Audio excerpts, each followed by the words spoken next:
Bonjour et bienvenue, aujourd'hui on va parler d'un triple champion olympique, double champion olympique du 1500, l'Australien Grant Tackett. On va parler de 8 choses qui font qu'il est clairement un nageur ultra efficace. Et pour commencer, avant de parler des appuis, on va commencer par parler de son inspiration. Donc pour réussir une inspiration de haut niveau, il y a 5 étapes à suivre. Alors, la première, donc forcément au préalable, c'est de savoir être projectile de la tête aux pieds en dehors des inspirations. Et ça va servir du coup à cette première étape qui va être de rester placé, garder la tête placée le plus longtemps possible avant d'inspirer. Parce que forcément, si on lève la tête, si on dégage la tête trop tôt, alors qu'on est encore en train de se propulser, clairement, mécaniquement, ça crée forcément des freins. Donc l'idée, c'est de garder la tête placée, le visage regard au fond de la piscine le plus longtemps possible, avant de poser sa tête et de faire comme Hackett fait, clairement d'avoir la moitié du visage dans l'eau si on y arrive, ou en tout cas d'avoir au minimum l'oreille ou la joue posée sur l'eau. Et donc on le voit encore mieux sur cette vue de face, légèrement en profondeur. Là, ici, il va inspirer, donc toujours du côté droit, et la tête commence à tourner uniquement quand la position 2 ici, donc quand la main passe à la verticale de son épaule, il y a la rotation qui est entamée avec le roulis, et seulement ensuite, vraiment au tout dégagement, le visage se dégage quand le bras, quand la main va sortir de l'eau, ou juste avant que la main sorte de l'eau, mais le coude commence à sortir, que là le visage est dégagé et l'inspiration commence à se faire, du coup, après, à la fin de la propulsion. Donc je reviendrai ensuite sur cette position clé numéro 3 là qui ne termine pas, il va pas au bout, il va pas toucher sa cuisse au maximum. Je reviendrai sur la thématique appui qu'on verra juste après. Là, la deuxième chose, la deuxième étape, après être resté placé longtemps, ça va être de chercher à expirer. Comme on le voit ici, de chercher à expirer ce qu'il faut, le bon volume. Parce que si on souffle trop, on va mettre du temps à inspirer derrière avec le visage dégagé de l'eau. Et forcément, quand on a le visage dégagé et qu'on met du temps en étant émergé, en étant au-dessus de l'eau, et mécaniquement, il y a toujours quelque chose qui coule ou quelque chose qu'on doit activer plus, c'est les jambes. Donc avoir une inspiration rapide, c'est la troisième étape du coup d'une inspiration bien placée, d'une inspiration efficace, parce que l'inspiration est toujours sur un temps mort moteur, donc autrement dit sur un temps de glisse. Donc il faut absolument être placé le plus projectile possible. Donc une inspiration rapide, comme je disais, il faut trouver la bonne expiration, le bon volume pour soi, sachant que plus on progresse, plus on va expirer intensément et plus d'air, plus de volume d'air, parce qu'on est capable derrière d'inspirer aussi rapidement pas mal d'air. Et donc la troisième étape bis, on va appeler ça comme ça va être de garder son bras en projectile devant. Parce que forcément, si le bras il tombe, qu'est-ce que ça fait? Ça crée des freins d'une, mais surtout, on ne peut pas réenchaîner sur un autre mouvement propulsif derrière. Là, il a fini d'inspirer et il remet sa tête, il prépare son appui avec la prise d'appui avec le catch, et ensuite, quand il est remis, il va commencer à tirer l'eau et donc à réenchaîner sur un mouvement propulsif ensuite. Et donc quand je dis à se replacer derrière, ça veut dire quoi? Ça veut dire inspiration, on remet le visage parallèle au fond de la piscine, le regard orienté directement vers le fond, la nuque le plus à plat possible pour réussir à passer sous la surface de l'eau, à se réimmerger. Et ça, c'est quelque chose qu'Hackett arrive vraiment bien à faire. Quand on regarde, il inspire, il reste vraiment le plus posé possible dans l'eau. D'accord? Ça, c'est super important pour garder les talons, les pieds en surface et baisser les freins. Et ensuite, il se réimmerge, il repasse sous la surface de l'eau parce qu'on ne voit plus rien. Il passe carrément ici pour annuler les résistances qu'on appelle les résistances de vague. Donc se replacer rapidement après son inspiration, c'est la quatrième étape. En tout cas, se replacer bien et bien immerger le plus projectile possible de la tête aux pieds. Et donc la cinquième étape, comme je le disais juste avant, ça va être de réussir à enchaîner et donc d'avoir ce bras en projectile, on en revient à l'étape 3 bis, pour réussir à réenchaîner sur un mouvement propulsif derrière. Donc c'est après l'inspiration, on va dire c'est une cinquième étape ou une quatrième étape bis. Mais l'idée c'est ça, c'est de pouvoir garder le bras en projectile devant pour que derrière, on puisse, boum, appuyer sur le pied, rebasculer de l'autre côté et donc retravailler sur une propulsion ensuite après l'inspiration pour se redonner de la vitesse, car vu que l'inspiration était sur un temps mort moteur, forcément il faut se réaccélérer derrière pour se relancer. Et donc en parlant de relance, de réaccélération, d'appui, on va parler des 3 positions clés pour des appuis efficaces et pour des appuis aussi efficients qui peuvent durer. C'est ça, tout simplement, il faut réussir à pouvoir enchaîner sans se cramer musculairement. Donc la première chose, ici, là, c'est Hackett.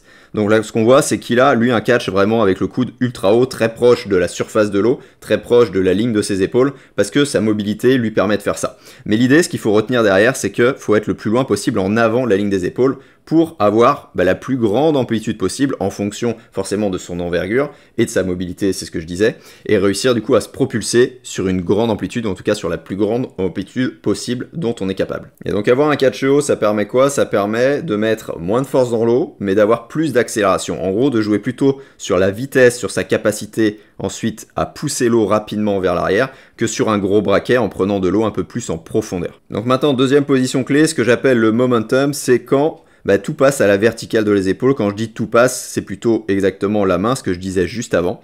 Donc après le catch qui est parti légèrement à l'extérieur, plus ou moins, en fonction de la profondeur qu'on peut emmener tout simplement. Parce qu'un catch qui va être plus proche de la ligne, on va dire du corps, de la ligne médiane, de l'axe tête-colonne-bassin, on va avoir moins de profondeur, mais ça va être plus simple à accélérer derrière. Et si on veut un peu plus d'appui, un peu plus de propulsion, d'accord, un peu plus d'eau dure, et on va avoir un catch un peu plus main à la verticale, clairement du coude, pour emmener plus d'eau. Donc je reviens sur ma position clé numéro 2. Là, on la voit ici. Ici, il passe clairement la main à la verticale de l'épaule, et c'est là où on va avoir le plus de force. Parce que si on avait la main ici, la main beaucoup plus éloignée du corps sur cette position-là, on aurait moins de force. C'est comme vouloir se hisser, vouloir se tracter, vouloir faire un muscle-up en ayant les bras ultra écartés, c'est beaucoup plus difficile que d'avoir les mains, les bras dans l'axe des épaules. Et donc ce qu'on peut voir aussi, c'est que son coude, ici, il est à peu près à 90 degrés.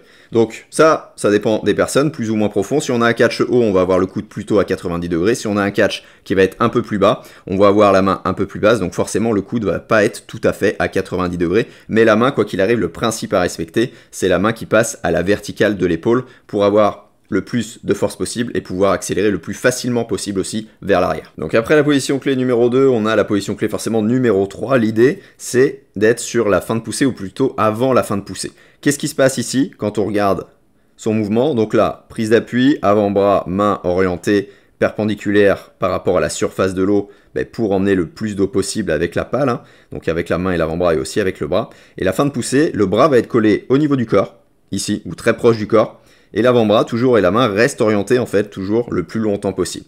Donc ça c'est la position clé numéro 3, on doit y arriver ici pour avoir le plus d'amplitude possible, parce que si le bras n'était pas collé au niveau du corps, il serait écarté et donc il y aurait moins d'amplitude et aussi il y aurait plus de dépenses d'énergie au niveau musculaire. Et là ce qu'on voit, c'est que le coude il se dégage et qu'il va pas chercher l'extension maximale comme on le voit chez beaucoup de nageurs de demi-fond, d'ailleurs beaucoup de nageurs tout court, que ce soit en sprint ou en demi-fond.